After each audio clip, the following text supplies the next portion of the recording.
Hello everyone, welcome to my YouTube channel. तो आज के इस वीडियो में हम लोग बात करने वाले हैं मार्केटिंग मैनेजमेंट के कुछ और टॉपिक्स के बारे में, जिसमें आज हम लोग कवर करने वाले हैं marketing and selling, marketing management philosophies and functions of marketing. ये 3 टॉपिक आज हम लोग कवर करने वाले हैं, तो वीडियो को बिना स्किप किए पूरे एंड तक ज़रूर देखिएगा। अगर आप चैनल पर पहली बार आ रहे हैं तो चैनल को सब्सक्राइब कर लीजिए, साथ ही साथ बेल आइकन को प्रेस कीजिए, जिससे मेरे आने वाले सभी वीडियोज़ के बारे में आपको नोटिफिकेशन मिलते रहे। साथ ही साथ अगर वीडियो अच्छा लगे, यूज़फुल लगे, आपको कॉन्सेप्ट समझ में आए तो वीडियो को लाइक कीजिए। साथ ही साथ वीडियो को अपने फ्रेंड्स के साथ भी ज़रूर शेयर कीजिएगा, ताकि अगर उनको भी किसी भी तरह का डाउट हो तो वो क्लियर हो सके। और अगर आपको किसी का तरह का डाउट रहे तो कमेंट करके ज़रूर पूछिएगा। तो चलिए वीडियो को स्टार्ट करते हैं। सबसे पहले बात करते हैं difference between selling and marketing. तो आखिर मार्केटिंग और सेलिंग के बीच में डिफरेंस क्या है, हम लोग वो जानेंगे। तो यहाँ पे कुछ पॉइंट्स दिए गए हैं, जिसके बेसिस पे हम लोग क्या करेंगे, डिफ्रेंशिएट करेंगे सेलिंग और मार्केटिंग के बीच में। तो यहाँ पे टोटल 8 पॉइंट्स दिए गए हैं, जिसके बेसिस पे हम लोग डिफ्रेंशिएट करने वाले हैं। तो सबसे पहला आता है फोकस, या तो फिर एम्फेसिस हम लोग इसको बोल सकते हैं। क्या बोल सकते हैं? एम्फेसिस बोल सकते हैं। तो सेलिंग और मार्केटिंग किस किस चीज़ों पे फोकस करता है, अगर हम लोग बात करें तो अगर हम लोग सेलर्स की बात करें या सेलिंग की बात करें, ये तो किस पे फोकस करता है? सेलर के नीड पे फोकस करता है। किस पे फोकस करता है? कि सेलर का नीड क्या है, उस चीज़ पे ये फोकस करता है। यही अगर हम लोग मार्केटिंग की बात करें तो मार्केटिंग किस चीज़ पे फोकस करता है? तो ये कस्टमर के नीड पे फोकस करता है। किस पे फोकस करता है? कस्टमर के नीड पे फोकस करता है। तो अगर हमें फोकस को लेकर के चले तो सेलिंग जो है सेलर के नीड को फोकस करता है, मार्केटिंग जो है वो कस्टमर के नीड को फोकस करता है। अब बात करते हैं अगर ऑब्जेक्टिव की, तो ऑब्जेक्टिव सेलिंग का ऑब्जेक्टिव क्या हो जाता है कि प्रॉफिट अर्न करना, ज़्यादा से ज़्यादा सेल करना। क्या करना? प्रॉफिट अर्न करना और ज़्यादा से ज़्यादा सेल करना। यहाँ पे प्रॉफिट अर्न करना तो है ही मेन मोटिव मार्केटिंग में, लेकिन प्रॉफिट अर्न करने के साथ साथ यहाँ पे कस्टमर सेटिस्फैक्शन भी बहुत ज़्यादा इंपॉर्टेंट हो जाता है। मेन ऑब्जेक्टिव जो होता है प्रॉफिट अर्न करना होता है, लेकिन साथ ही साथ क्या होना चाहिए? ऐसा प्रॉफिट अर्न होना चाहिए जिससे कस्टमर सेटिस्फाइड भी हो, वैसा प्रॉफिट वो चाहते हैं। मतलब प्रॉफिट अर्न करने के साथ साथ वो कस्टमर को सेटिस्फाई करना भी उनका मेन ऑब्जेक्टिव हो जाता है। अब बात करते हैं इसके स्कोप के बारे में। तो इसका स्कोप क्या है? इसका स्कोप जो है सेलिंग का जो है वो बहुत ज़्यादा लिमिटेड हो जाता है, क्योंकि यहाँ पे क्या होता है, गुड्स एंड सर्विसेज का एक्सचेंज होता है। पर अगर हम लोग मार्केटिंग की बात करें तो मार्केटिंग का स्कोप क्या हो जाता है? बहुत ज़्यादा वाइड हो जाता है। क्यों? जैसे कि यहाँ पे क्या क्या चीज़ें इंक्लूड कर सकते हैं हम लोग, जैसे क्रिएशन ऑफ डिमांड हो गया, प्रोडक्ट को डिज़ाइन करना अकॉर्डिंग टू डिमांड, फिर प्रमोशनल टेक्निक यूज़ करना। मतलब एक तरह से यहाँ पे हम लोग क्या कर रहे हैं, कस्टमर को सेटिस्फाई करना है। तो उसके लिए हम लोग लास्ट वीडियो में भी ये चीज़ पढ़े थे कि उसके लिए क्या किया जाता है, एनालाइज किया जाता है, उसी के अकॉर्डिंग प्लानिंग किया जाता है, फिर कंट्रोल किया जाता है। तो ये सारा प्रोसेस यहाँ पे क्या होता है, मतलब किया जाता है। तो इसलिए क्या बोल सकते हैं कि जो मार्केटिंग का स्कोप है वो क्या है, बहुत ज़्यादा वाइड हो जाता है। यही अगर हम लोग सेलिंग की बात करें तो सेलिंग का स्कोप क्या है, वो बहुत ज़्यादा लिमिटेड होता है। नेक्स्ट हम लोग बात करते हैं स्टार्ट एंड एंड। तो सेलिंग कहाँ से स्टार्ट होता है? सेलिंग स्टार्ट होता है प्रोडक्शन के बाद। प्रोडक्शन के बाद क्या होता है? सेलिंग स्टार्ट हो जाता है। और एंड कब होता है? प्रोडक्ट सेल हो जाता है, उसके बाद क्या है, सेलिंग ख़त्म हो जाता है। लेकिन यही अगर हम लोग मार्केटिंग की बात करें तो ये कब स्टार्ट होता है? मार्केटिंग जो है वो प्रोडक्शन से पहले ही स्टार्ट हो जाता है। प्रोडक्शन से पहले मार्केटिंग स्टार्ट हो जाता है, लेकिन सेलिंग जो है वो प्रोडक्शन के बाद ही स्टार्ट होता है। और सेलिंग जो है वो एंड कब होता है? वो एंड होता है जैसे ही प्रोडक्ट सेल हो जाता है तब। लेकिन मार्केटिंग जो है वो प्रोडक्ट के सेल होने के बाद भी चलते रहता है। ये चीज़ में आप लोग क्लियर हो जाइए। सेलिंग जो है वो प्रोडक्शन से स्टार्ट होकर सेल्स पे एंड हो जाता है, मतलब प्रोडक्शन टू सेल्स जो है वो इसका प्रोसेस होता है। लेकिन मार्केटिंग जो है वो प्रोडक्शन के पहले से होता है और सेल्स के बाद तक यहाँ पे चलते रहता है। क्लियर है? अब बात करते हैं हम लोग नेक्स्ट एफर्ट्स के बारे में, कि एफर्ट्स क्या हो, इसमें कितना किसका एफर्ट्स होता है। तो सेलर जो है वो प्रमोशनल टेक्निक यूज़ करते हैं या कुछ मैनिपुलेटिव टैक्टिक्स यूज़ करते हैं, जिससे कि उनका सेल जो है वो बढ़ सके। मतलब किसी भी तरह का प्रमोशनल टेक्निक हो गया या फिर कुछ ऐसा टेक्निक जिससे कि उनका सेल बढ़ सके। लेकिन मार्केटर जो है वो क्या करते हैं, मार्केट स्ट्रेटजीज बनाते हैं जिससे कि वो मार्केट में क्या कर सके, बिग शेयर को कैप्चर कर सके। क्लियर है इतना? तो मतलब क्या होता है, जो सेलर है वो क्या करते हैं, प्रमोशनल टेक्निक्स बनाते हैं और साथ ही साथ कुछ मैनिपुलेटिव टैक्टिक्स बनाते हैं जिससे कि उनका सेल जो है वो इंक्रीज हो सके। लेकिन मार्केटर जो है वो मार्केटिंग स्ट्रेटजीज बनाते हैं ताकि वो ज़्यादा से ज़्यादा मार्केट का शेयर को कैप्चर कर सके। अब बात करते हैं सुप्रीमेसी की। सुप्रीमेसी में क्या होता है, जिससे एक तरह से हम लोग बोलते हैं कौन किंग है मार्केट का। मार्केट का किंग किसको माना जाता है? तो सेलर के केस में देखें तो कौन हो जाएगा मार्केट का किंग? मार्केट का किंग हो जाएगा प्रोड्यूसर। वहीं हम लोग अगर मार्केटिंग का केस में देखें तो कौन हो जाएगा किंग? इसका किंग हो जाएगा कस्टमर या कंज्यूमर। कंज्यूमर जो है वो किंग होता है या किंग पिन होता है मार्केट का अकॉर्डिंग टू मार्केटिंग, और सेलिंग में क्या होता है, प्रोड्यूसर ही होता है किंग। नेक्स्ट हम लोग इसमें बात करते हैं अप्रोच के बारे में। तो इसमें कौन सा अप्रोच होता है, तो अगर हम लोग सेलिंग की बात करें तो सेलिंग में होता है फ्रेगमेंटेड अप्रोच। क्या होता है, फ्रेगमेंटेड अप्रोच, जिससे कि क्या हो सके कि जो प्रोडक्ट प्रोड्यूस किया जा रहा है उसको सेल करने के लिए वो लोग क्या करते हैं, हुक और बाय क्रूक, मतलब जैसे तैसे वो मतलब चाहते हैं, जैसे बोला जाता है ना, घी अगर सीधी उंगली से ना निकले तो उंगली टेढ़ी करनी पड़ती। तो एक तरह से हम लोग ये चीज़ बोल सकते हैं यहाँ पे ये लोग किसी भी तरह का कोई भी टैक्टिक्स लगा के बाय हुक और बाय क्रूक कैसे भी, बस उनको क्या मतलब है, प्रोडक्ट को बेचने से मतलब है, उससे ज़्यादा उनको कोई भी मतलब नहीं होता है। लेकिन वहीं अगर हम लोग मार्केटिंग की बात करें तो मार्केटिंग में मेन होता है कि कस्टमर अप्रोच यहाँ पे फॉलो किया जाता है। कौन सा अप्रोच फॉलो किया जाता है, कस्टमर अप्रोच फॉलो किया जाता है, जिसमें कि वो क्या करते हैं, कस्टमर के नीड को आइडेंटिफाई करते हैं और उनके नीड को क्या करते हैं, सेटिस्फाई भी करते हैं। नेक्स्ट यहाँ पे है डिमांड। तो डिमांड क्या होता है, वो एज्यूम कर लेते हैं कि हाँ हम जो प्रोडक्ट बना रहे हैं लोगों को उसी चीज़ का ज़रूरत होगा। ऐसा नहीं है कि लोग को ये चीज़ का ज़रूरत है तो हम ये चीज़ बनाएंगे। हाँ, सेलिंग में ऐसा बिल्कुल भी नहीं होता। सेलिंग में होता है कि हम जो चीज़ प्रोड्यूस कर रहे हैं मार्केट के लोगों को भी उसी चीज़ का ज़रूरत होगा, ऐसा उनका मान लेना है, ऐसा वो एज्यूम करते हैं। लेकिन मार्केटिंग में ऐसा नहीं है। मार्केटिंग में जो डिमांड है वो क्रिएट किया जाता है कस्टमर के नीड के अकॉर्डिंग, मतलब जो भी चीज़ प्रोड्यूस किया जा रहा है वो कस्टमर के नीड को ध्यान में रख करके ही प्रोड्यूस किया जा रहा है। पर सेलिंग में ऐसा नहीं है। सेलिंग में अपने मन से वो क्या करते हैं, प्रोड्यूसर गुड्स को प्रोड्यूस करते हैं और बाय हुक और बाय क्रूक कैसे भी करके वो जा करके मार्केट में सेल करते हैं। वहाँ पे कस्टमर के नीड को ध्यान में नहीं रखा जाता है। तो एक बार हम लोग ये सारे डिफरेंस को एक बार फिर से रिकैप कर लेते हैं ताकि आप लोग को और अच्छी तरह से क्लियर हो जाए। फोकस की बात करें तो सेलिंग जो है वो सेलर पे फोकस करता है, मार्केटिंग जो है वो किस पे फोकस करता है, कस्टमर पे। ऑब्जेक्टिव क्या है सेलिंग का, सेलिंग का ऑब्जेक्टिव होता है ज़्यादा से ज़्यादा प्रॉफिट अर्न करना और ज़्यादा से ज़्यादा सेल करना। लेकिन अगर मार्केटिंग की बात करें तो मार्केटिंग का ऑब्जेक्टिव होता है कि प्रॉफिट अर्न करना तो होता है, साथ साथ वो कस्टमर सेटिस्फैक्शन भी उनका ऑब्जेक्टिव होता है। स्कोप इसका लिमिटेड होता है क्योंकि सिर्फ गुड्स और सर्विसेज का एक्सचेंज पर ही ये टिका हुआ होता है। लेकिन इसका मार्केटिंग की बात करें तो इसका स्कोप बहुत ज़्यादा वाइड होता है क्योंकि कस्टमर सेटिस्फैक्शन यहाँ पे इंपॉर्टेंट होता है। तो उसका नीड्स को एनालाइज करना, आइडेंटिफाई करना, ये सारा प्रोसेस होता है, तो इसलिए ये वाइड हो जाता है। स्टार्ट एंड एंड की बात करें तो सेलिंग जो है वो प्रोडक्शन से सेल्स तक में ही ख़त्म हो जाता है। लेकिन अगर हम लोग मार्केटिंग की बात करें तो प्रोडक्शन के पहले से स्टार्ट होता है और सेलिंग के बाद तक वो क्या होता है, चलते रहता है। क्लियर है इतना। अब नेक्स्ट है एफर्ट्स। एफर्ट्स अगर हम लोग बोले तो ये क्या करते हैं, प्रमोशनल टेक्निक्स यूज़ करते हैं, मैनिपुलेटिव टेक्निक्स यूज़ करते हैं, कस्टमर को मैनिपुलेट करने का कोशिश करते हैं जिससे कि वो क्या करे, अपना सेल को इंक्रीज़ कर सके। लेकिन मार्केटिंग में ऐसा बिल्कुल भी नहीं होता। मार्केटर क्या करता है, मार्केट स्ट्रैटेजीज़ यूज़ करता है जिससे कि वो लार्ज मार्केट शेयर को कैप्चर कर सके। सुप्रीमेसी की बात की जाए तो सुप्रीमेसी में अगर सेलिंग की बात की जाए तो प्रोड्यूसर ही किंग है, और अगर मार्केटिंग की बात की जाए तो कंज्यूमर किंग होता है। कंज्यूमर को ही ध्यान में रख करके प्रोडक्ट बनाया जाता है। अप्रोच की बात करें तो सेलिंग में क्या होता है, फ्रेगमेंटेड अप्रोच को यूज़ किया जाता है जहाँ पे वो बाय हुक और बाय क्रूक किसी भी तरह से बस उनको अपना प्रोडक्ट बेचने से मतलब होता है। लेकिन अगर हम लोग मार्केटिंग की बात की जाए तो वहाँ पे क्या होता है, कस्टमर अप्रोच यूज़ किया जाता है जहाँ पे कस्टमर के नीड को आइडेंटिफाई किया जाता है और उनकी नीड को क्या किया जाता है, सेटिस्फाई भी किया जाता है। अगर हम लोग बात करते हैं नेक्स्ट डिमांड के बारे में, तो डिमांड में सेलिंग की बात करें तो उनको ऐसा लगता है कि जो प्रोडक्ट हम प्रोड्यूस कर रहे हैं उसी का डिमांड मार्केट में है, वो ऐसा एज्यूम कर लेते हैं। लेकिन अगर हम लोग मार्केटिंग के बारे में बात करें तो डिमांड जो है वो कैसे क्रिएट किया जाता है, वो कस्टमर के नीड को देख करके ही गुड्स को क्या करते हैं, प्रोड्यूस करते हैं। वो अपने मन से गुड्स को, किसी भी गुड्स को प्रोड्यूस नहीं करते हैं। वो पहले पता लगाते हैं कि आखिर कस्टमर का नीड क्या है, उसी के अकॉर्डिंग वो क्या करते हैं, गुड्स को प्रोड्यूस करते हैं। तो आई होप आपको difference between marketing and selling जो है वो अच्छी तरह से क्लियर हो गया होगा। तो चलिए अब हम लोग नेक्स्ट टॉपिक पे बढ़ते हैं। नेक्स्ट टॉपिक हम लोग का है मार्केटिंग मैनेजमेंट फिलोसफीज। आखिर मार्केटिंग मैनेजमेंट का क्या क्या फिलोसफीज है, किन किन कॉन्सेप्ट पे वो बेस्ड होता है। सबसे पहला है प्रोडक्शन कॉन्सेप्ट। तो कुछ कंपनी का ये मानना है कि जो सेल करना होता है किसी भी प्रोडक्ट का, वो क्या होता है, ईजी होता है।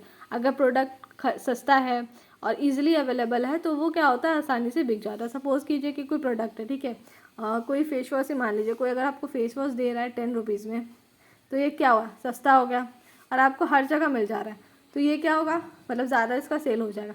पर ऐसा कुछ कंपनी का ही मानना होता है।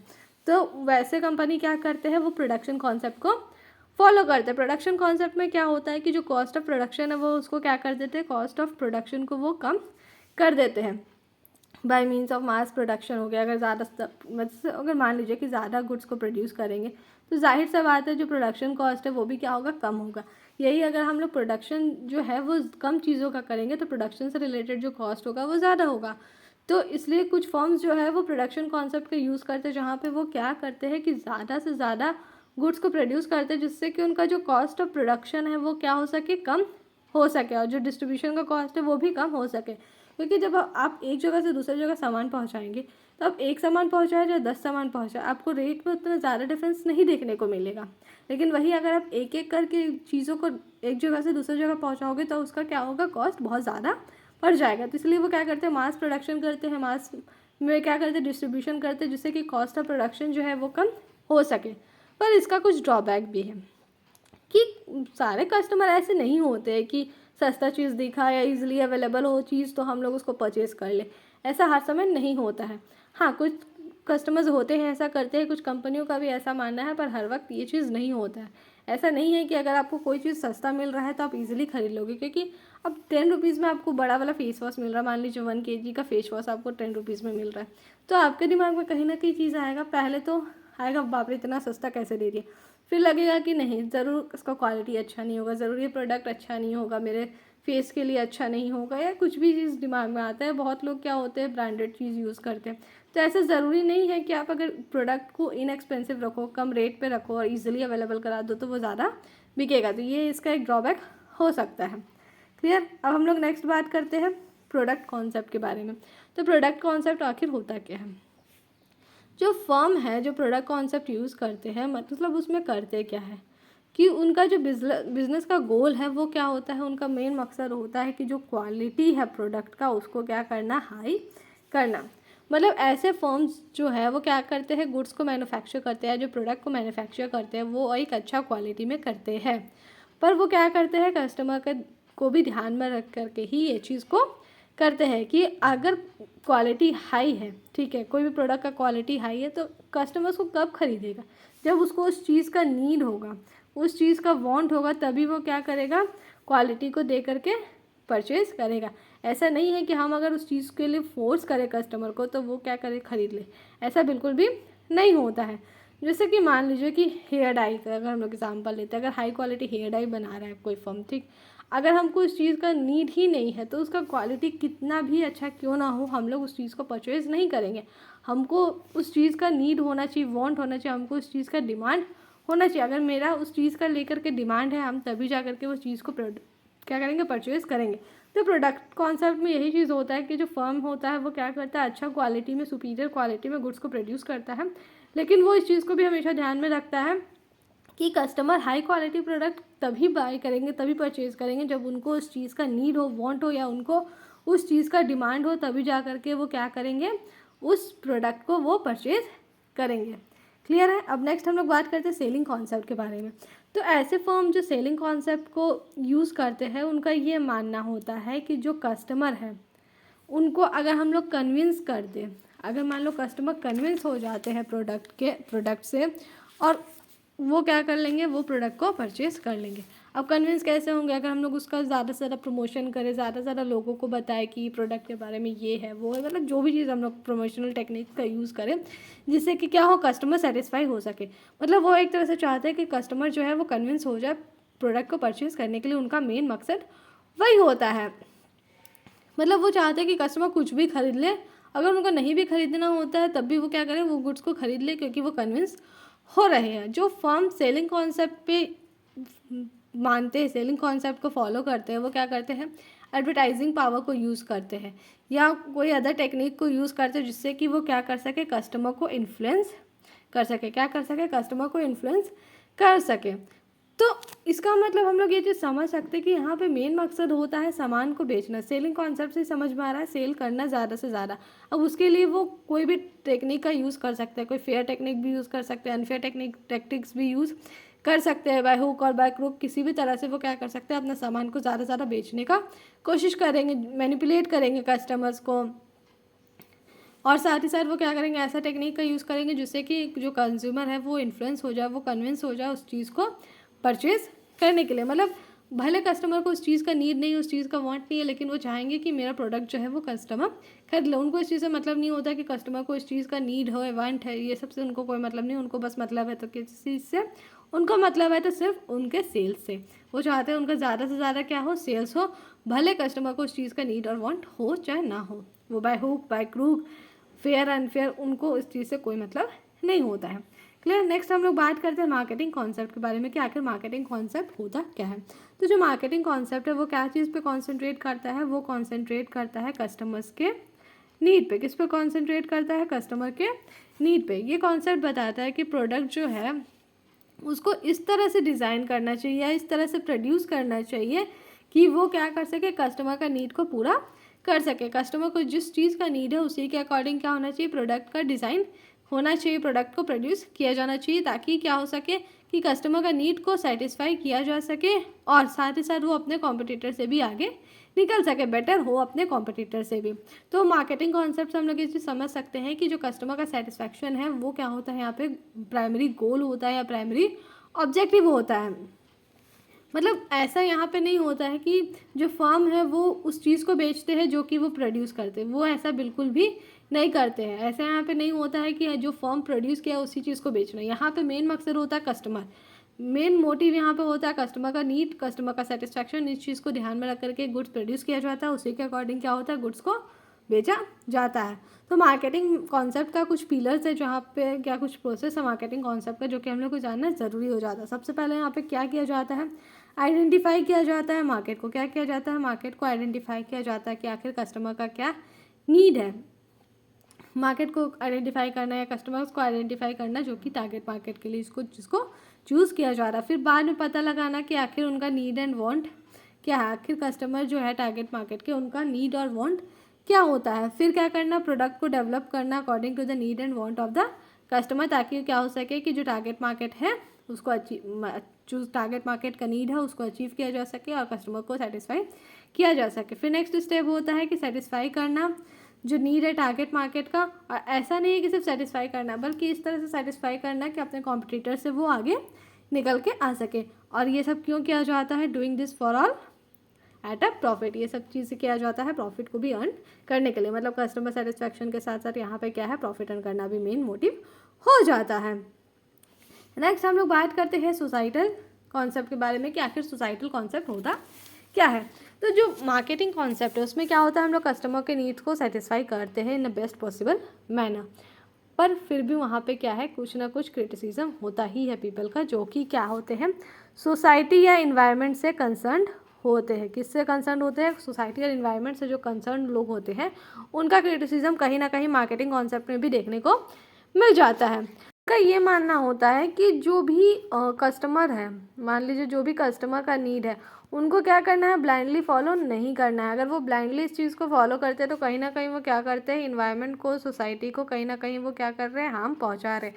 तो इनका ये मानना है कि कंपनी को ब्लाइंडली इस चीज़ पे नहीं होना चाहिए, ब्लाइंडली ये गोल नहीं होना चाहिए कि उनको कस्टमर को सेटिस्फाई करना है। इससे क्या होगा कि इन्वायरमेंट और सोशल इल्स हो सकते हैं। जैसे मान लीजिए कि कस्टमर को नीड है ड्रग्स की, तो अब ऐसा तो नहीं है कि कस्टमर का ये नीड को सेटिस्फाई करने के लिए हम ड्रग्स का सप्लाई करना शुरू कर दें, ऐसा तो हम नहीं कर सकते। इससे क्या होगा, सोसाइटी और इन्वायरमेंट को हार्म पहुंचेगा, इन्वायरमेंट को भी हार्म पहुंचेगा। तो ऐसा नहीं है कि मेन गोल यहाँ पे सिर्फ कस्टमर सेटिस्फैक्शन होना चाहिए, बल्कि जो एथिकल इकोलॉजिकल एस्पेक्ट्स है सोसाइटी का, हमको उस चीज़ को भी ध्यान में रख करके ही कस्टमर का सेटिस्फैक्शन के बारे में सोचना चाहिए। क्लियर है इतना? तो चलिए एक बार हम लोग डिटेल में थोड़ा सा शॉर्ट में इस चीज़ को और थोड़ा सा देख लेते हैं कि आखिर होता क्या है। तो प्रोडक्शन कॉन्सेप्ट की अगर हम लोग बात की जाए तो प्रोडक्शन कॉन्सेप्ट में हम लोग ये जाने थे कि यहाँ पे क्या होता है, लार्ज अमाउंट में प्रोडक्शन किया जाता है जिससे कि क्या हो, कॉस्ट ऑफ प्रोडक्शन जो है वो कम हो सके। प्रोडक्ट कॉन्सेप्ट की बात की जाए तो यहाँ पे क्या होता है, हाई क्वालिटी में और सुपीरियर क्वालिटी में गुड्स को प्रोड्यूस किया जाता है ताकि उसमें और अच्छा फीचर्स को ऐड किया जा सके। सेलिंग कॉन्सेप्ट में मेन मकसद ही होता है सिर्फ और सिर्फ सेल करना, बाय हुक और बाय क्रूक, कोई भी फेयर अनफेयर टैक्टिक्स का यूज़ करके बस उनका मेन मकसद होता है कस्टमर को कन्विंस करना, कस्टमर को मैनिपुलेट करना, इन्फ्लुएंस करना, जिससे कि वो क्या कर सके, उस कंपनी का प्रोडक्ट को परचेज कर सके। नेक्स्ट है मार्केटिंग। मार्केटिंग कॉन्सेप्ट में होता है यहाँ पे क्या होता है कि customer satisfaction is main motive या मेन गोल हम लोग यहाँ पे बोल सकते हैं। कस्टमर का नीड और वांट को देख करके क्या होता है, प्रोडक्ट को प्रोड्यूस किया जाता है। नेक्स्ट है सोसाइटल कॉन्सेप्ट। यहाँ पे मेन होता है कस्टमर सेटिस्फैक्शन, तो यहाँ पे भी होता है, लेकिन इसके साथ साथ यहाँ पे एथिकल और इकोलॉजिकल बाउंड्रीज को भी यहाँ पे ध्यान देना चाहिए। एथिकल और इकोलॉजिकल एस्पेक्ट्स ऑफ सोसाइटी को ध्यान में रख करके ही कस्टमर सेटिस्फैक्शन को यहाँ पे पूरा करने को बोला जा रहा है। क्लियर इतना? नेक्स्ट हम लोग बात करते हैं फंक्शंस ऑफ मार्केटिंग के बारे में। तो हमारा फर्स्ट फंक्शन यहाँ पे है gathering and analysing market information. तो फर्स्ट फंक्शन यहाँ पे मार्केटिंग का gathering and analysing market information, जिसको हम लोग मार्केट रिसर्च भी बोल सकते हैं। तो ये जो फंक्शन है वो हेल्प करता है मार्केटर को कि वो क्या कर सके कि कस्टमर का नीड को आइडेंटिफाई करना, क्या करना, कस्टमर का नीड को आइडेंटिफाई करना।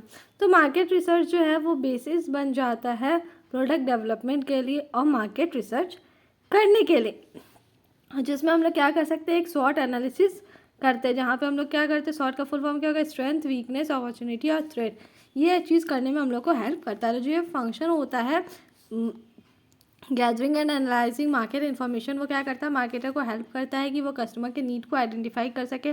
मार्केट रिसर्च इससे क्या होता है, बहुत ज़्यादा अच्छा हो जाता है, एक तरह से वो बेसिस बन जाता है जिससे कि प्रोडक्ट को डेवलप करने में उसको हेल्प मिल सके। तो जब हम लोग गैदर करते हैं इन्फॉर्मेशन को मार्केट से, तो जो मार्केटर होते हैं वो फोकस किस चीज़ पे करते हैं, तो वो फोकस करते हैं अपॉर्चुनिटीज़ और थ्रेट्स को मार्केट का, और साथ ही साथ वो अपना स्ट्रेंथ को यूज़ करते हैं। देखिए वो क्या करते हैं, जब जैसे कोई मार्केटर है, ठीक है, वो क्या कर रहे हैं, इन्फॉर्मेशन गैदर करने के लिए जा रहे हैं, तो वो क्या देखेंगे, वहाँ पे अपॉर्चुनिटीज़ और थ्रेट देखेंगे सबसे पहले, और साथ ही साथ क्या करेंगे, अपना स्ट्रेंथ को देखेंगे, क्या करेंगे, उनका जो स्ट्रेंथ है उस चीज़ को वो यूज़ करेंगे, और जो अपॉर्चुनिटीज़ है उसको क्या करेंगे, ग्रैब करने का कोशिश करेंगे, और उसी के अकॉर्डिंग वो क्या करेंगे, प्लान और पॉलिसीज़ बनाएंगे, जिससे कि वो अपना जो वीकनेस है या जो भी थ्रेट्स उनको मिल रहा है उससे वो ओवरकम कर सके। तो जो कंपनीज़ हैं वो इंटरनेट साइट्स का यूज़ कर सकते हैं, एसएमएस का यूज़ कर सकते हैं, किसी भी तरह का चीज़ों का यूज़ करके वो क्या कर सकते हैं, इन्फॉर्मेशन को कलेक्ट कर सकते हैं।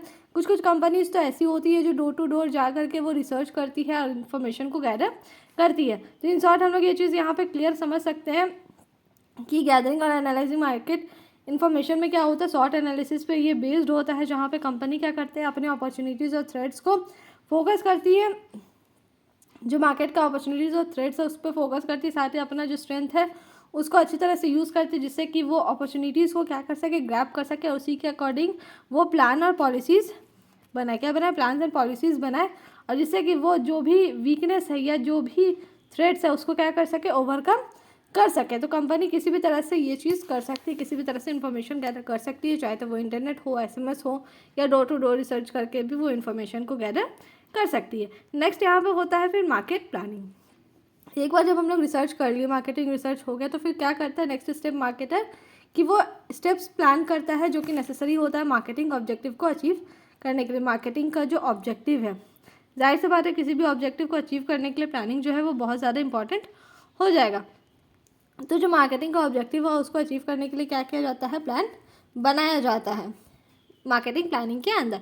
तो वो प्लान क्यों बनाया जाता है, ताकि जो प्रोडक्शन है उसको इंक्रीज़ कर सके, क्या हो, प्रोडक्शन इंक्रीज़ करने के लिए, सेल्स को इंक्रीज़ करने के लिए, और किस तरह से वो प्रमोशन टूल्स को यूज़ कर सकते हैं, वो सब चीज़ों को लेकर के भी वो प्लानिंग करते हैं। सपोज एक एग्जांपल लेकर के यहाँ समझिए कि ये कोई मार्केटर है, वो रिसर्च कंडक्ट करा रहा है, उनको ये पता लगा कि जो 10% शेयर है मार्केट का, ठीक है, उसके पास क्या है, 10% शेयर है मार्केट का, तो अब वो चाहता है कि हमको 30% शेयर चाहिए मार्केट में। तो अब उसके लिए वो क्या करेगा, प्लान बनाएगा कि किस तरह से वो अपना प्रोडक्शन का लेवल को वो इंक्रीज़ कर सके, ज़्यादा से ज़्यादा प्रोडक्शन कर सके, किस तरह से वो अपना प्रोडक्ट को प्रमोट करेगा कि वो 10 से 30% ऑफ शेयर्स में आ जाए। तो यहाँ पे क्या हो रहा है कि उसका पहले 10% था, फिर 30%। अब यहाँ से यहाँ पहुँचने के लिए जाहिर सी बात है उसको क्या करना पड़ेगा, प्लानिंग करना पड़ेगा। तो यहीं पे वो क्या करता है, प्लानिंग करता है कि किस तरह से वो अपना प्रोडक्शन को बढ़ा सके और किस तरह से वो अपना प्रोडक्ट को प्रमोट कर सके। क्लियर। नेक्स्ट हम लोग यहाँ पे बात करते हैं प्रोडक्ट डिज़ाइनिंग एंड डेवलपमेंट। तो एक बार प्लानिंग हो गया, अब हम लोग यहाँ पे क्या करते हैं, तो जितने भी मार्केटर्स होते हैं वो क्या करते हैं, प्रोडक्ट और सर्विसेज देते हैं कस्टमर को, तो क्या करते हैं, वो एक प्लान वे में देते हैं, क्या करते हैं, एक प्लान वे में देते हैं। उनका पहले से ही प्लानिंग होता है कि किस तरह से वो देना चाहते हैं अपना प्रोडक्ट को। तो जो प्लानिंग है उसमें क्या होता है, कुछ ऐसा डिसीजंस भी होता है जो कि क्या होता है, क्वालिटी स्टैंडर्ड से रिलेटेड होता है, क्वालिटी स्टैंडर्ड से रिलेटेड भी होता है। साथ ही साथ प्रोडक्ट का कैसा शेप होना चाहिए, कैसा डिज़ाइन होना चाहिए, किस तरह का पैकेजिंग होना चाहिए, ये सारी चीज़ें भी यहाँ पे इंक्लूड होती है। क्योंकि जो भी हम लोग अगर प्रोडक्ट खरीदते हैं तो आप लोगों ने भी देखा होगा कि हर प्रोडक्ट का क्या होता है, शेप अलग होता है, उसका डिज़ाइन अलग होता है, पैकेजिंग अलग होता है। तो ये सारी चीज़ें भी क्या है, कहीं ना कहीं प्लानिंग में ही आती है। फिर उसके बाद हम लोग क्या करते हैं, इस चीज़ का भी प्लानिंग करते हैं कि कितनी मॉडल्स चाहिए उस चीज़ को प्रमोट करने के लिए। साथ ही साथ हम लोग किस तरह से उस चीज़ को बना सकते हैं कि कॉम्पिटिटर का जो प्रोडक्ट है उससे हमारा प्रोडक्ट क्या हो, बेटर दिखे। तो ये सारा कुछ भी क्या होता है, एक तरह से प्लानिंग में ही इंक्लूड हो जाता है। क्योंकि अगर प्रॉपर प्लानिंग होगा तभी जा करके मार्केटर के द्वारा तभी क्या होगा कि अच्छा से प्रोडक्ट निकल करके आएगा और जो डिसीजंस होगा वो अच्छी तरह से लिया जा सकेगा। जैसे मान लीजिए कि कोई मार्केटर है वो रेफ्रिजरेटर में डील कर रहा है, ठीक है, कोई मार्केटर है वो क्या कर रहा है, रेफ्रिजरेटर में डील कर रहा है, फ्रिज में डील कर रहा है। तो प्रोडक्ट प्लानिंग में वो क्या करेगा, वो डिसाइड करेगा कि उसका क्वालिटी कैसा होना चाहिए, रेफ्रिजरेटर का साइज़ क्या होना चाहिए, उसका कलर, डिज़ाइन, उसका क्या टेक्नोलॉजीज़ होना चाहिए, ये सारी चीज़ वो क्या करेंगे, यहाँ पे डिसाइड करेंगे। मतलब पहले स्टेप में क्या किया था, वो गैदर किया था इन्फॉर्मेशन को, क्या किया था, गैदर किया था इन्फॉर्मेशन को, जिसमें वो अपना शॉर्ट एनालिसिस के थ्रू वो किया था। सेकंड में वो क्या करेगा, वो अपना प्रोडक्शन कैसे इंक्रीज़ करना है, प्रमोशन टूल्स को किस तरह से यूज़ करना है, सेल्स कैसे बढ़ाना है, ये सारी चीज़ों के बारे में वो सोचेगा। थर्ड में वो सोचेगा किस तरह से वो अपना प्रोडक्ट को डिज़ाइन करे, क्या शेप हो प्रोडक्ट डिज़ाइनिंग का, फिर किस तरह से वो बनाए कि अपना कॉम्पिटिटर से उसका प्रोडक्ट जो है वो अच्छा लगे, कैसा पैकेजिंग हो, कैसा बनाए कि उसका जो क्वालिटी है वो अच्छा हो। थर्ड स्टेप में यहाँ पे ये चीज़ हो जाएगा। नेक्स्ट हम लोग बात करते हैं स्टैंडर्डाइजेशन एंड ग्रेडिंग के बारे में। तो स्टैंडर्डाइजेशन होता क्या है, तो स्टैंडर्डाइजेशन का मतलब होता है मेंटेन करना क्वालिटी स्टैंडर्ड को, क्या करना, मेंटेन करना क्वालिटी स्टैंडर्ड्स को, जिससे कि क्या हो सके कि जो प्रोडक्ट है उसमें यूनिफॉर्मिटी बनी रहे, यूनिफॉर्मिटी को वो अचीव कर सके। तो स्टैंडर्डाइजेशन का मतलब होता है क्वालिटी एश्योरेंस देना, कंसिस्टेंसी देना कस्टमर्स को। तो जो कंज्यूमर्स होते हैं वो एश्योर्ड होते हैं इस चीज़ के कि जो क्वालिटी है प्रोडक्ट का वो अच्छा होना चाहिए। ऐसा हम लोग कंज्यूमर को बता रहे हैं। जैसे कोई भी फर्म है वो अगर किसी भी तरह का प्रमोशन करता है तो वो क्या बोलता है, हमारा प्रोडक्ट बेस्ट है, इसका क्वालिटी बहुत अच्छा है, इसका पैकेजिंग अच्छा है। तो इस सारी चीज़ें क्या होता है, कस्टमर को ये चीज़ अश्योर किया जाता है कि हाँ आप जो प्रोडक्ट लेंगे ये वाला, तो उसका क्वालिटी जो है वो बहुत अच्छा है, इसका पैकिंग बहुत अच्छा है। मतलब एक तरह से क्वालिटी के बारे में यहाँ पे बेसिकली बोला जाता है। किसके बारे में बेसिकली यहाँ पे फोकस किया जाता है, तो क्वालिटी के बारे में बोला जाता है, उनको अश्योर किया जाता है कि quality of the product is the best. Next बात करते हैं ग्रेडिंग के बारे में। तो ग्रेडिंग का मतलब होता है क्लासीफाई करना। ग्रेड से हम लोग समझ गए कि क्लासीफाई करना। ग्रेडिंग जैसे हम लोग स्कूल में देख रहे हैं कि ग्रेड दिया जाता है बच्चों को, ABCD ग्रेड दिया जाता है, ग्रेडिंग सिस्टम होता है। तो कहीं ना कहीं क्या होता है, उसमें क्लासीफाई किया जाता है कि हाँ A ग्रेड के बच्चे ज़्यादा अच्छे हैं, B ग्रेड के बच्चे जो है वो A ग्रेड से थोड़ा सा पीछे हैं। तो ये सारी चीज़ें यहाँ पे होती है। तो हम लोग समझ सकते हैं कि ग्रेडिंग का मतलब होता है कि प्रोडक्ट को हम लोग क्लासीफाई करते हैं कुछ कुछ बेसिस पे। क्या करते हैं, कुछ कुछ बेसिस पे हम लोग क्या करते हैं, प्रोडक्ट को क्लासीफाई करते हैं। जैसे कि बेसिस किस बेसिस पे हम लोग कर सकते हैं, तो उनके साइज़ के बेसिस पे कर सकते हैं, उनके क्वालिटी के बेसिस पे हम लोग क्या कर सकते हैं, डिफ्रेंशिएट कर सकते हैं, उनको ग्रेडिंग दे सकते हैं। ग्रेडिंग करना जो है वो नेसेसरी हो जाता है अगर कंपनी जो है वो स्टैंडर्डाइजेशन को फॉलो नहीं करती है। तो अगर कंपनी स्टैंडर्डाइजेशन को फॉलो करती है तो जाहिर सी बात है कि क्वालिटी अच्छा ही होगा प्रोडक्ट का। लेकिन अगर स्टैंडर्डाइजेशन को फॉलो नहीं करती है तो ग्रेडिंग करना बहुत ज़्यादा ज़रूरी हो जाता है। ग्रेडिंग से हम लोग को क्या होता है, मार्केटर को जो है वो हायर प्राइस लगा सकता है अगर उसको प्रोडक्ट का क्वालिटी अच्छा हो तो। अगर क्वालिटी पुअर है तो कम प्राइस लगाएगा, अगर क्वालिटी अच्छा है तो क्या होगा, अच्छा प्राइस लगाएगा, हायर प्राइस लगाएगा उस चीज़ का। नेक्स्ट हम लोग बात करते हैं पैकेजिंग एंड लेबलिंग के बारे में। तो जो प्रोडक्ट है जब कस्टमर के पास जाता है तो हमेशा कैसे जाता है, पैक फॉर्म में जाता है। आप भी कोई प्रोडक्ट अगर ख़रीदते हैं तो क्या आपको प्रोडक्ट जो है वैसे ओपनली मिल जाता है। जैसे पेस्ट है, मान लीजिए पेस्ट यूज़ करते हैं तो पेस्ट तो ऐसा नहीं है कि आपको ऐसे ही पेस्ट ला करके दे देगा, ट्यूब जो है वो नहीं देगा। तो क्या करता है, वो अच्छी तरह से पैक करके देता है, 2 कवर होता है।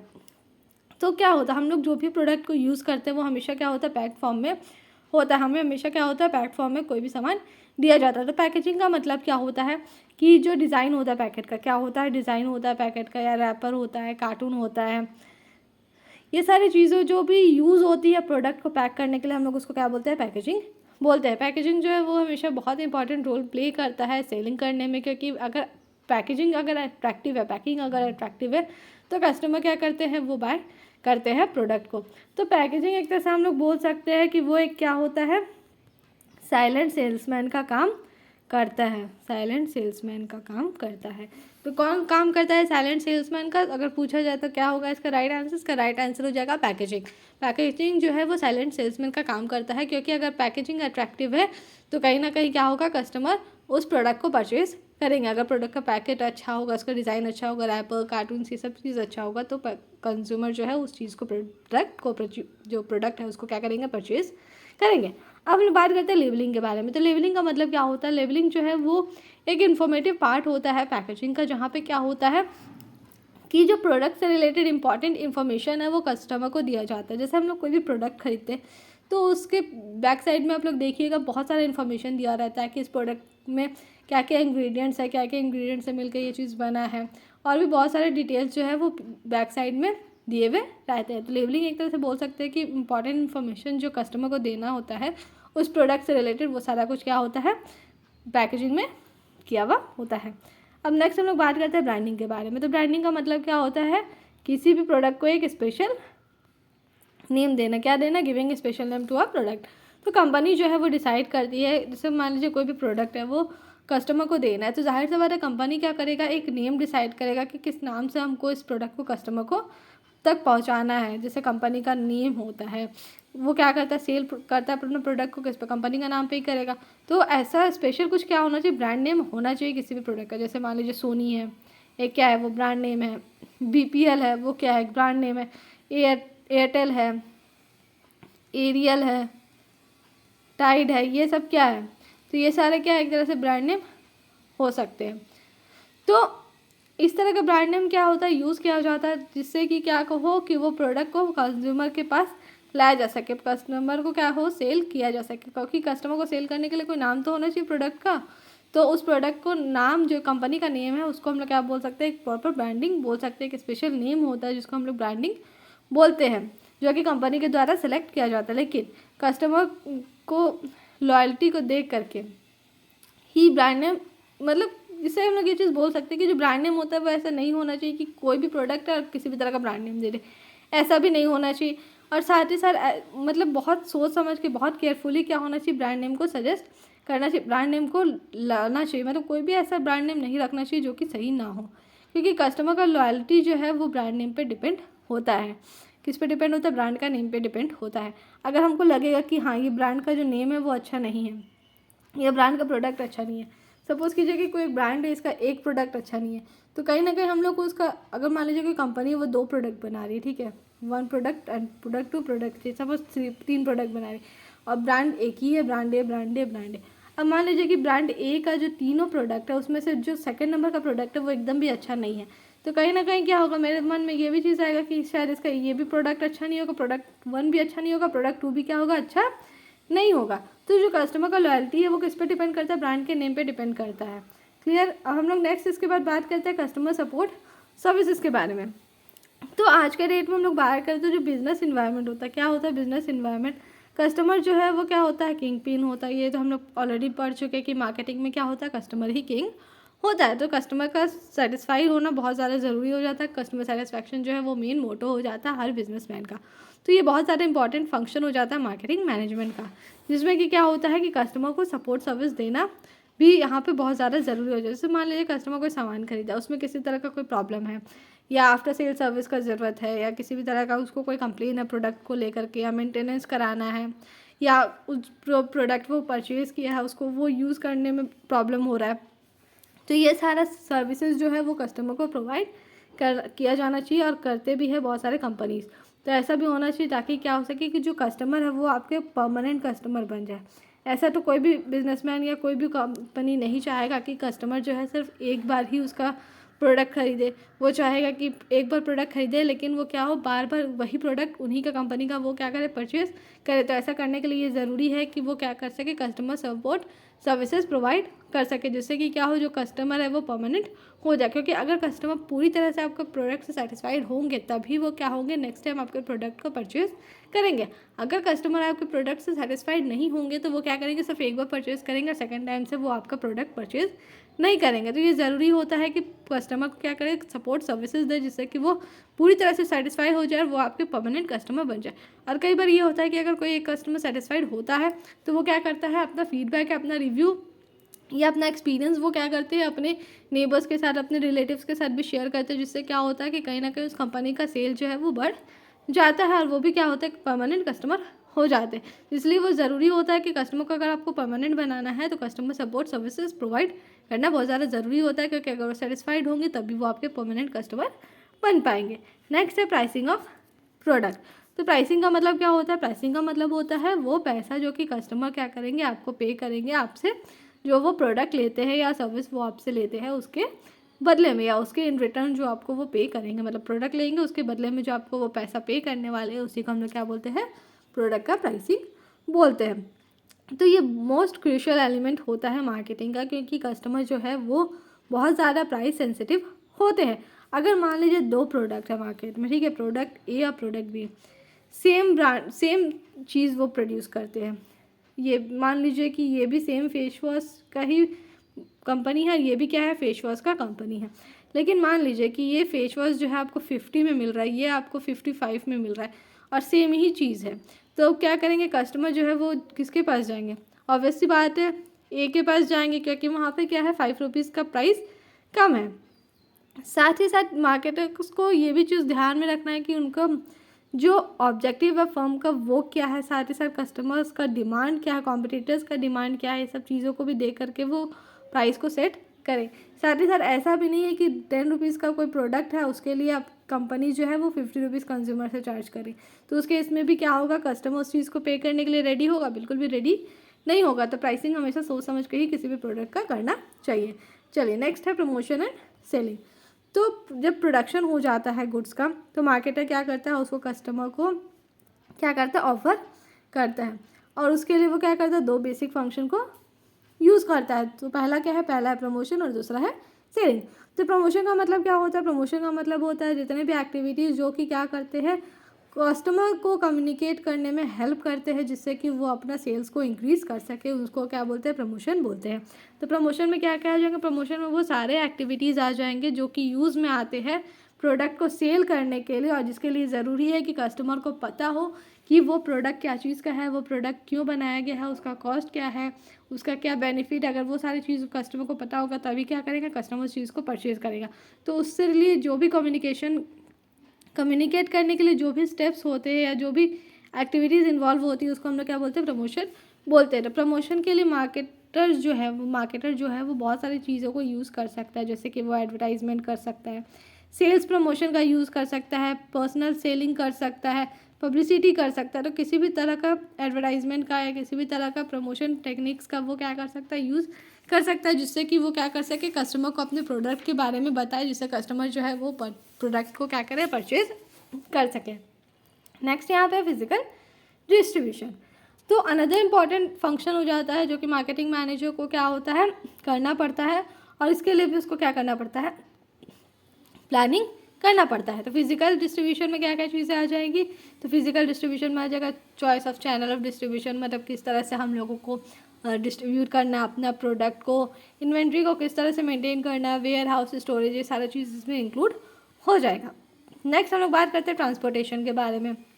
तो ऐसा तो है नहीं कि मान लीजिए प्रोडक्ट जो है वो यहीं पे बना और सारे लोग जो है वो यहीं पे ही रहते हैं, ऐसा तो है नहीं, क्योंकि प्रोडक्ट यहाँ बनता है, कुछ लोग यहाँ होते हैं, कुछ लोग यहाँ होते हैं, कुछ लोग यहाँ, कुछ लोग यहाँ, कुछ लोग यहाँ, तो क्या होते हैं, लोग जो है वो अलग अलग जगह पे होते हैं। तो इसलिए क्या होता है, ट्रांसपोर्टेशन का यहाँ पे नीड होता है।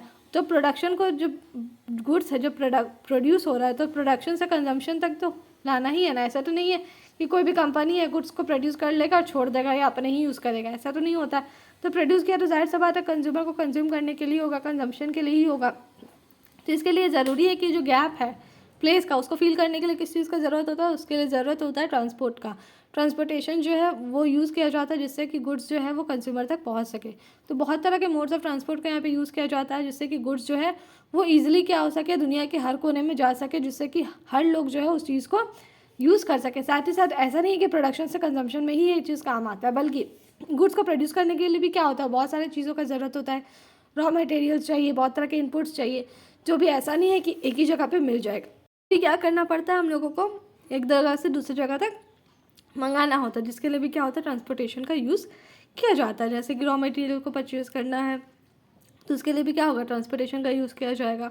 साथ ही साथ क्या हो, कोई भी इनपुट का हम लोगों को यूज़ चाहिए, अगर मान लीजिए कोई इनपुट का काम है तो उसके लिए भी क्या है, तो ऐसा तो नहीं है कि जहाँ पे हम प्रोडक्ट को प्रोड्यूस कर रहे हैं वहीं पे हमको सारा सामान मिल जाएगा। वो भी क्या होता है, अलग अलग कोना में, कॉर्नर्स में होता है पूरे कंट्री का। तो उसके लिए भी क्या होता है, ट्रांसपोर्ट का यूज़ किया जाता है। तो बहुत तरह के ट्रांसपोर्ट का यूज़ किया जाता है, वेरियस मोड्स ऑफ ट्रांसपोर्ट का यूज़ किया जाता है, जिससे कि गुड्स जो है वो एक जगह से दूसरी जगह पर ट्रांसफ़र किए जा सके। नेक्स्ट है स्टोरेज एंड वेयर हाउसिंग। अब नेक्स्ट हम लोग का हो जाता है स्टोरेज एंड वेयर हाउसिंग। तो ऐसा नहीं है कि गुड्स जो कंज्यूम किया गया है उसको हम लोग तुरंत का तुरंत ही प्रोड्यूस कर लें, ऐसा तो है नहीं। मान लीजिए जो गुड्स हम लोग आज प्रोड्यूस किए, तो ऐसा तो नहीं है कि वो आज के आज ही कंज्यूम हो जाएगा, ऐसा तो बिल्कुल भी नहीं होता है।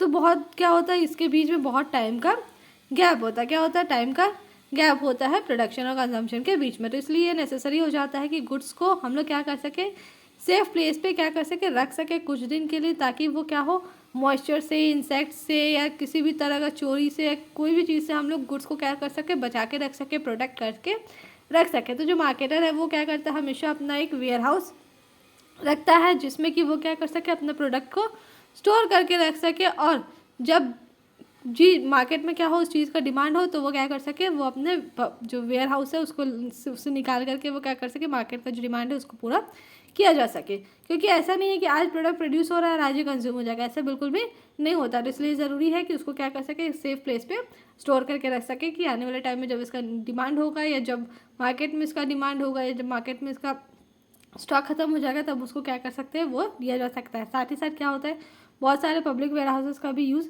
किया जाता है, जिसमें कि गुड्स को क्या हो सके, सेफली रखा जा सके और फ्रेश रखा जा सके। क्लियर है इतना? तो वीडियो में अगर किसी भी तरह का डाउट हो तो कमेंट करके ज़रूर पूछिएगा। Thank you.